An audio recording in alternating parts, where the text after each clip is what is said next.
Assalamu алейкум, урматтуу мекендештер. Бүгүн буюрса 28-сентябрь. Азыр түшкү саат 14:00 болуп турат. Буюрса биз кайрадан Жалал Абад балдар ооруканасынын ара төрөлгөн бөлүмүнө мына буюрса келип, мына азыр эжелерибиз жалпы чогулуп, ушул биздин ыйманчигибизди, ыйман наристебизди Алматыга көз операцияга узатаар алдында турушат. Албетте жөнөп атабыз.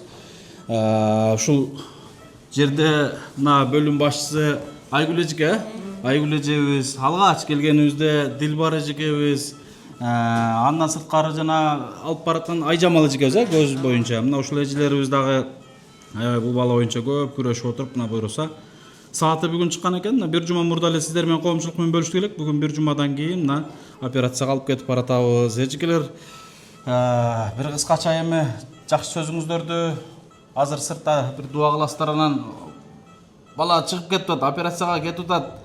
Эми мындай сиздердин башыңыздардан күндөөлө өтөт да. Биринчиден силерге чоң рахмат, Кудайым силердин жолуңар ачылып, Кудай буюрса ушул баланын да пешенесине силер Кудай жазып койгон экен, ушул балдар келип жардам берет деп. Ушул бала аман сен жакшы болуп, эки көзү тең көрүп, эл катары ушу ата энесине бир сүйкүмдүү бала болуп келсин. Чоң рахмат. Айтканыңыздар келсин. Бала бүгүн мындай сезгендей болуп атабы? Сапарга чыгып аткан. Өзүнчө толкунданып атат болуш керек эми. Баары билинет да, жүрөк согуп атат дегендей. Сөзсүз да. Силерге ак жол. Кудайым өзү ак жол берсин. Аман эсен жетип, ушу балабыз жакшынакай болуп, көзү көрүп, жакшынакай болуп, операция ийгиликтүү өтсүн, Айтканыңыздар келсин. Ыйман бүгүн ачылып кетиптир го. Бүгүн сапарга чыгып атканы билинип турат экен да, Бүгүн жасадык буну. Бар жол жаңы. Мына буюрса баягы жаңы балар роддомдон чыгып аткандагыдай эле буюрса.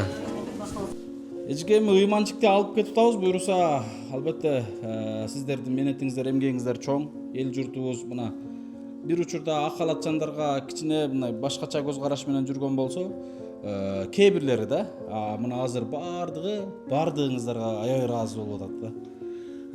Ыраазычылыктын себеби мына азыр бүгүнкү күнү операцияга чейин баарыңыздар бүгүн базар күн, жумуш жок күн эжеке.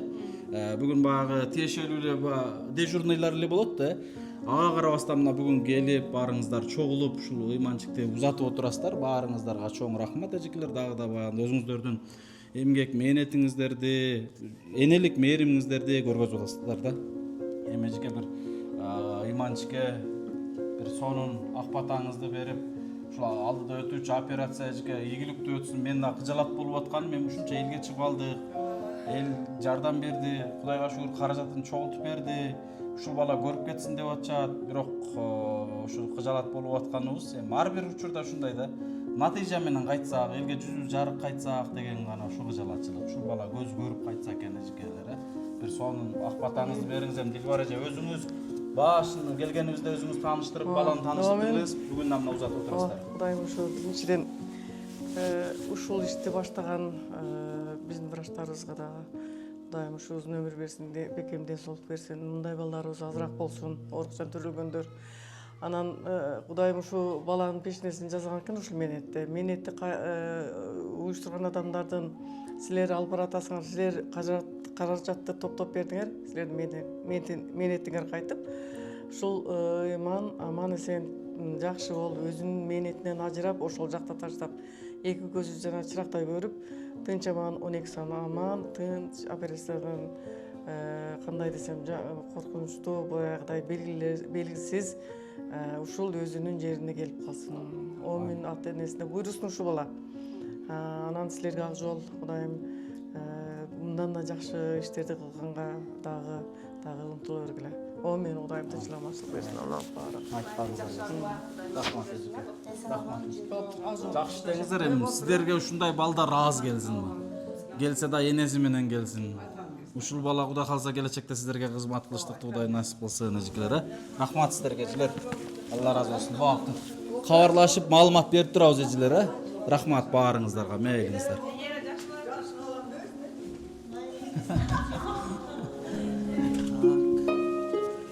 Койду, ушундайка башка сумка жок.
Урматтуу туугандар, мекендештер, арбаңыздар. Буюрса биз бүгүн 28 сентябрь, азыр саат Кыргызстан сааты менен буюрса 5:30 болуп калды. Биз бүгүн 28 сентябрь кечки саат 19:00 Алматыга буюрса түшөбүз. Алматынын сааты боюнча. Азыр ыймандын акыбалы Кудайга шүгүр, эч кандай ыйлабастан сонун келе атат. Эжеке, кандайсыз, жакшысызбы? Ыйман кандай келди? Ыйман жакшы келди, келгиче уктап эле. Эли журтубузга бир ыйман боюнча бир кыскача айтып бердиңиз. Эми жолго кандай? Буга чейин да Бишкекке алып барып келгенсиздер да? Жок. Бишкекке башка врач алып барып келген. Башка алып барганбы? Жакшы эле барып келген. Жолго жакшы эле окшойт да? Жолго жакшы эле. Эч кандай ыйлабай келди, а? Азыр тамактандырып атабыз. Самолетко чейин бир тамактандырып алсак. Жакшы элеби? Кудай кааласа. Өзүңүздө кандай мындай сезимдер? Өзүмдө жакшы эле. Жакшы элеби? Баягы жыйынтык акыр аткарылат экен. Кудай кааласа эртең чечүүчү күн болот бизге. Врачтын айтуусу боюнча. Врачтын айтуусу боюнча. Ошон үчүн ийгилик каалайбыз. Рахмат. Балага дагы, бизге дагы, врачтарга дагы. Рахмат. Туура айтасыз. Албетте, бул ишибиз жемиштүү болуп кайталы. Ыйманчик буйруса көзү көрүп кайтыштыкты Аллах Таала насип кылган болсун. Жалпы жардам берген эл журтубузга рахмат. Эртеңден баштап урматтуу Алматыдагы мекендештер 29-унан бүгүн 28 сентябрдан баштап узагы бир жумага чейин береги бир 3-4 күн бою биз Алматыда болобуз. Андыктан ал жакта мекендештер байланышабыз, сүйлөшөбүз. Ыйманчикти көрөбүз дегендер болсо келип байланышып көрүп кетсеңиздер болот. Ыймандын карагылачы мына тамактанып атканын, азыктанып атканын, жашоо менен күрөшүп атканын. Кудайга шүгүр, Кудайга шүгүр. Ушу бала дагы бир көзүнө бир кулагына сыноо бериптирде же. Эгерде башка органдарына багындай баса албай кала турган жаштар бар да, мисалы жүрөк, жүлүн, опухоль, ушуга окшогон. Памперске постоянно байланып калгандар бар го, мисалы чоңоюп калганда да андай болуп калса, анда такыр кыйын болуп калса керек эле. Азыр андан караганда кыйла жеңил да. Жеңил да бунун. Ооба. Башка жактары жакшы, дем алуулары баары жакшы. Кудай кааласа жакшы эле болот. Буйруса. Рахмат туугандар, мекендештер. Биз сиздер менен буйруса эми Алматыда көрүшөбүз.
Hoş geldinizler. Amansızlar mı?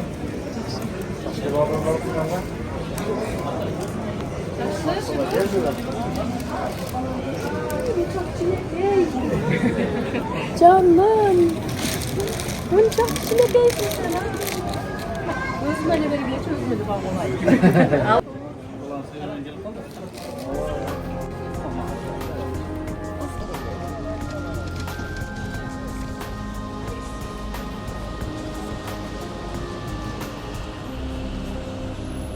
Урматтуу мекендештер, биз буйруса Алматы шаарындагы ушу эл аралык аэропортуна азыр буйруса келип түштүк. Мына азыр Ыйманчикти ушул Жалал Абад областтык балдар ооруканасынан бир врач, көз дарыгери, ал эми дагы бир медсестра кошуп берип, мына буюрса 2 дарыгер кошуп берип, буюрса дарыгерлердин жардамы менен ушул жерге жетип келдик. Албетте жаш бала менен жолго чыгыш чындыгында кыйын, бирок ыйманчык чоң адамдарда эле кадимкидей эле ыйлабастан, бир баягындай өнөрүн көргөзбөстөн жакшы келип алды. Кудайга шүгүр. Ушул сиздердин колдооңуздар менен, жардамыңыздар менен мына ушул учурунда ата-энеси кароого шарты жок, больницага таштап кетсе дагы эл журтубуз бар экен, ырыскысы келген экен. Мына буюрса Алматы шаарына келип түштүк. Алматыда албетте бул жакта көптөн бери эмгектенген, эл башы болуп, элге кызмат кылган, биздин ушул фонд түптөлгөндөн тартып кызматта жүргөн биз менен өнөктөш болуп келген Элчор агабыз бар. Ассаламу алейкум, Элчор ага, кандайсыз? Ассалам, жакшы. Жакшысызбы? Денсаулык жакшыбы? Бул жакта мекендештерибиз тынчпы? Баары жакшы. Алла разы болсун.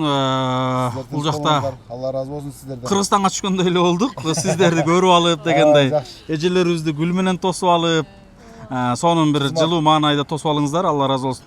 Мекендештер тынчпы? Бардыгы Иштериңиздер жакшыбы? Жакшы, Аллага. Эмне жаңылык Алматыда? Жаңылык тынччылык ушу жүрөбүз. Тынчпы? Мекендештерибиз бар аман эсен. Бардыгы ушу мекенге барып келмей, Жакшы. кызматтабыз, эл кызматында эле. Жакшы, Алла разы болсун.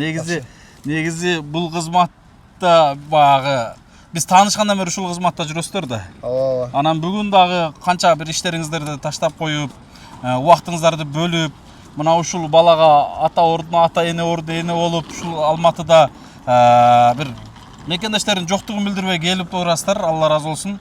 Негизинен бул жакта больницада кыргыздар келип дарыланып кеткен учурлар көп болобу? Көп болот. Көп мекендештерибиз көп эле Алматыга келип дарыланып кетишет. Жыйынтыгы кандай болот? Жыйынтыгы жакшы чыгат негизи. Жакшы элеби? Негизи ооба, бизден ооругандар келип бул жактан лечение кылып, Казакстанда дагы медицина аябай жакшы өнүккөн. Ишеничтүү дегендей. Жакшы. Көп мекендештерибиз жакшы өздөрүнө пайдалуу нерселерди алып кетип атышат. Жакшы. Анда буюрса коркпостон, буюрса ушул клиникага түз бара берсек болот экен, буюрса. Саламатсызбы, кандайсыз, жакшысызбы? Жакшы, шүгүр. Усок тармактардан көрүп алып, аябай көрүп алып, ыйлап. Негизи Бишкекке кеткенбиз. 2 күн тоюбуз бар эле. Медерсен кабарлашканда тойлордун берүүчүсүн берип, катышпай мына таң аткыча келип, таң аткандан бери ана жатакана издеп, мына бүгүн атайын ушу келдик, ушу бала үчүн, балага кичине болсо да салымыбыз болуп калсын. Алла разы болсун. Эжекелер, мына бизди ушул тосуп алган, биз менен көптөн бери өнөктөш болуп келген бул эжелерибиз буюрса. Бул Чолпон эжебиздин жолдошу Элчор агабыз. Албетте ыраазычылык билдиребиз. Алла разы болсун барыңыздардан. Алла таала шыпасын берсин, ыйманчылыктын өмүрүн берсин, ырыскысын Алла таала кенен кылсын. Кыргыздын бир керегине жараган жакшы бир ыймандуу уулдардан кылсын. Буюрса, рахмат. Генерал болот. Буюрса, биз дагы ойлоп атабыз, президент болот келечекте деп.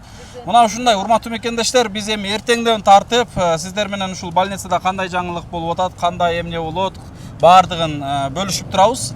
Алдыда жакшы кабар, жакшы жаңылык угуп турасыздар. Анан Айжамал эжеке, бул жерге туруп ала бериңиз. Айжамалжы, негизи бул больница менен түзмө-түз сүйлөшүп аткан өзүңүз да. Азыркы учурда бизди күтүп атат ал жерде. Эртең менен биз саат канчага барып калабыз? Эртең менен 8ден баштап приемго барабыз. Ал жакка сырттан дарыгерлер келип баланы карашат, Эртең көрөт, анан операцияга даярдашат. Негизинен мындай алардын айтымы боюнча кандай эми бир жакшы эле үмүт барбы көзүнө? Убагында эле келдикпи же кечиктикпи? Жок, жакшы эле. Жакшы эле буюрса. Сиз Сиз маалымат бердиңиз. маалымат бердим, сүрөттөрүн жөнөттүм. Баратабыз деп, Жетишебиз, ооба. Төлөм жактарын уже алар бардыгындай маалыматы бар, буюрса. Түшүнүктүү. Мына ушундай достор мекендештер, анда эмесе дуа кылып туруңуздар. Эми эмне дейбиз эми ыйманчык, ыйман чындыгында башкача бала көрүнөт.